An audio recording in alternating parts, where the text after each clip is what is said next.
un dossier scandaleux.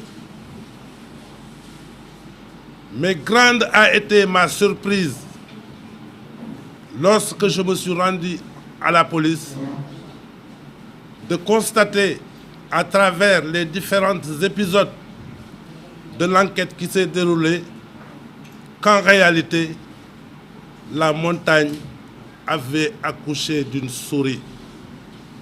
Pourquoi?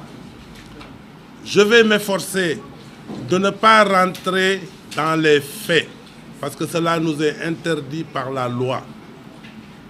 Mais lorsque je vous expliquerai les différentes étapes de cette procédure, vous comprendrez qu'en réalité, la place de Jérôme Bandiagui n'est pas en prison. Il aurait dû rentrer chez lui.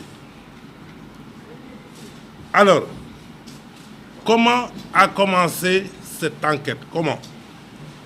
C'est dans le procès-verbal de police que j'ai lu qu'en réalité, les policiers s'étaient rendus au domicile de Jérôme Bandiagui, non pas sur la base d'une plainte qui avait été déposée contre lui, non pas sur la base d'une infraction qu'il aurait commise et qui avait été constatée, mais dans le PV de police même, les policiers disent c'est sur instruction de l'autorité, sans préciser quelle autorité.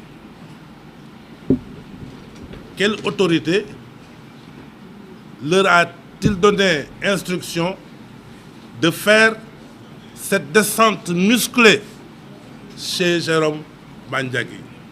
Premier épisode. Donc la police a fait une descente musclée au domicile de Jérôme Bandiagui. Et lorsqu'ils sont arrivés, contrairement à ce qui a été dit, contrairement à ce qu'ont dit certains, Jérôme n'était pas à son domicile.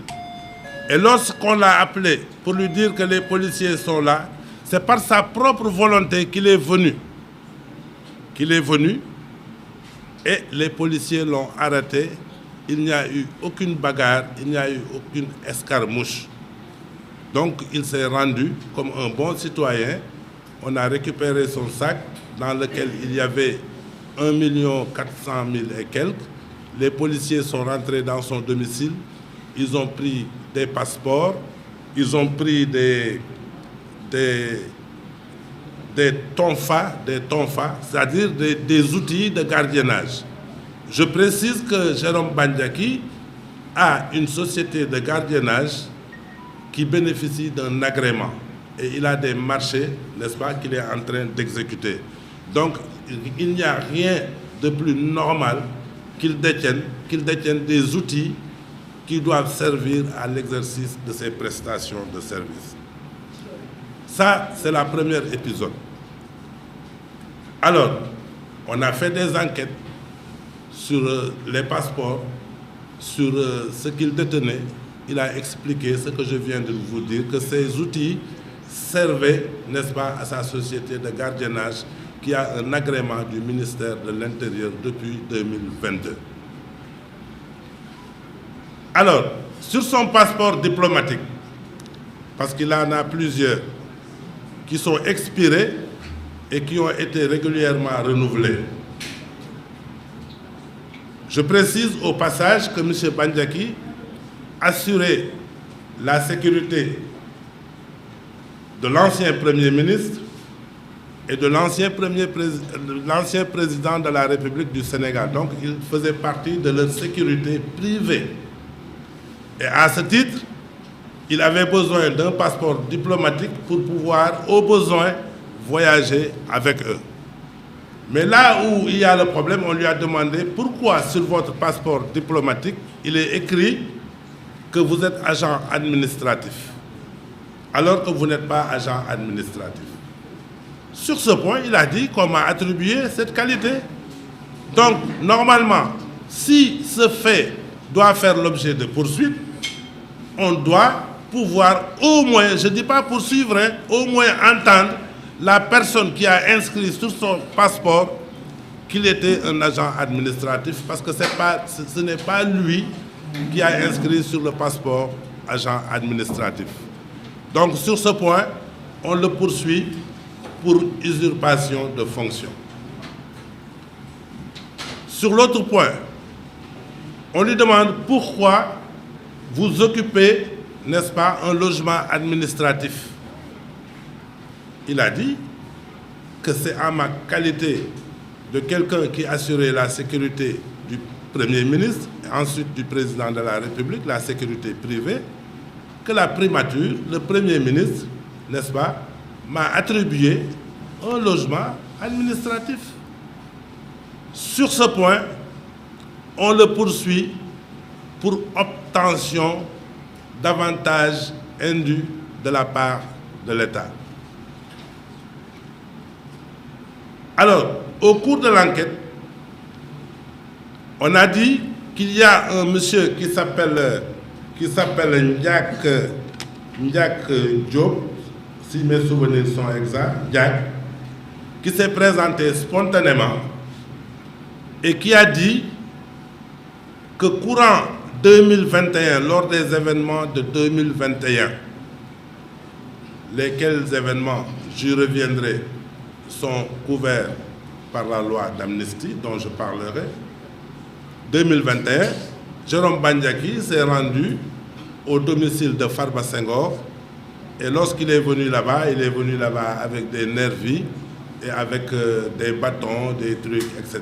Sur la base de l'audition de cette personne, Jérôme a été conduit au domicile de Farba Ngom pour une perquisition. Et il ressort de l'enquête que les enquêteurs eux-mêmes, ils ont dit, n'est-ce pas, qu'ils n'ont trouvé aucun objet pouvant les intéresser, n'est-ce pas, dans l'enquête qu'ils étaient en train de faire. Auparavant, ils ont perquisitionné la maison de Jérôme Bandiaki à Mbour ou à Saly et ils ont récupéré deux armes, une arme d'alarme et un calibre 22, n'est-ce pas, qui lui a été vendu par quelqu'un qui l'a présenté comme étant le cousin ou le beau-frère ou le beau-fils ou le gendre de l'actuel ministre de l'Intérieur à l'armurerie qui fait face, n'est-ce pas, au ministère de l'Intérieur. Sur ce point, il avait promis de lui chercher une autorisation, laquelle autorisation, il n'a pas pu obtenir cette autorisation, n'est-ce pas, jusqu'à présent. Sur ce point, on le poursuit pour détention illégale d'armes, en tout cas détention d'une arme sans autorisation. Ce qui est rocambolesque, on a ajouté un autre délit, trafic d'armes. Pour ce qualificatif, je n'ai trouvé aucun fait pouvant le corroborer. Donc ce sont les différents faits sur lesquels, n'est-ce pas, Jérôme Bandiaki est poursuivi et ils ont ajouté un dernier délit qui est des actes de nature à compromettre la sécurité publique, c'est-à-dire l'article 80. Alors, je voulais dire ceci. Je pense que dans ce pays, on devrait se ressaisir. Soit nous sommes dans une république, ou bien nous sommes dans une anarchie. Parce que lorsqu'une loi est votée, je n'invoque pas ici le bénéfice de la loi d'amnistie. Mais je dis simplement que s'agissant d'une loi d'amnistie, il est interdit, n'est-ce pas, aux particuliers d'en parler. A fortiori, n'est-ce pas, les autorités. Parce que quand on parle des événements, quand même, de 2021, quand on parle, n'est-ce pas, de troubles à l'ordre public, il semblerait même qu'il y aurait quelqu'un qui aurait déposé une plainte contre lui. En tout cas, cette plainte, moi, je ne suis pas au courant, je ne l'ai pas vue. Nous n'avons pas été entendus sur ça, n'est-ce pas? Nous n'avons pas été convoqués sur ça. Pour vous dire que d'ailleurs, Jérôme Bandiaki n'a jamais été convoqué. Je pense que dans un pays normal, lorsque la police a besoin de vous, le premier acte qu'on aurait dû faire, c'est au moins de vous envoyer une convocation. Jérôme Bandiaki n'a pas reçu de convocation, on ne lui a pas envoyé de convocation. On a débarqué manu militari à son domicile sans l'aviser. Mais malgré ça, les policiers n'ont rien trouvé pouvant intéresser, n'est-ce pas, l'enquête qui se faisait sur les réseaux sociaux. J'ai vu des gens dire que les choses sont en train de se mettre en place, que Jérôme Bandiaky savait beaucoup de choses, qu'il était impliqué, n'est-ce pas, dans la mort de 2 personnes, etc., etc. Mais tout ça, c'est faux. Ça ne ressort pas du dossier. Donc, voilà les faits pour lesquels M. Bandiaky a été envoyé en prison. Pour revenir sur la loi d'amnistie. Vous savez, la loi d'amnistie a été votée. Elle a permis à des milliers de personnes, y compris notre président de la République et notre Premier ministre, de sortir de prison, de participer à des élections, de les gagner. Aujourd'hui, j'entends des gens parler de l'abrogation de cette loi d'amnistie. Mais techniquement, ce n'est pas possible. Vous savez, en droit pénal, il y a ce qu'on appelle les lois pénales les plus douces. Les lois pénales les plus douces sont non seulement d'une application immédiate, elles sont également rétroactives. S'agissant de la loi d'amnistie, elle a déjà produit ses effets. Même si demain on l'abrogeait, cela ne supprimerait pas les effets que cette loi a déjà produits. Vous voyez, donc il y a des faits que je vois dans ce dossier qui sont couverts par la loi d'amnistie. Pourquoi, n'est-ce pas, des autorités de la République reviennent pour relater ces faits-là alors que cette loi existe? Le seul patron d'une autorité, ce n'est pas une personne, c'est la loi. C'est le règlement, c'est la Constitution. Et c'est ça la République. Mais lorsque nous obéissons à des personnes et que nous écartons les lois, nous allons directement vers une dictature. C'est cela que je voulais dire, n'est-ce pas, en ce qui concerne Jérôme Bandiaky. Et je lui ai dit, en réalité, cette enquête-là est un mal. Mais c'est un mal qui produit un bien.